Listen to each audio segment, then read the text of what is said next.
బెత్లెహేము ఆ గ్రామములో, చిన్న గ్రామంలో యేసుక్రీస్తు ప్రభువారు జన్మించటం ద్వారా బెత్లెహేము స్థితి మారిపోయింది. బెత్లెహేము దీవించబడింది.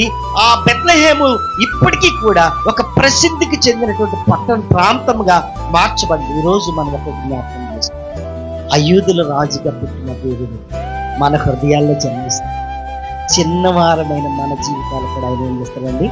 దీవిస్తాడు, ఆశీర్వదిస్తాడు, మన స్థితి మార్చేస్తాడు. గట్టిగా చెప్పకూడదు, ఏమిస్తాడు చెప్తా? హల్లెలూయా.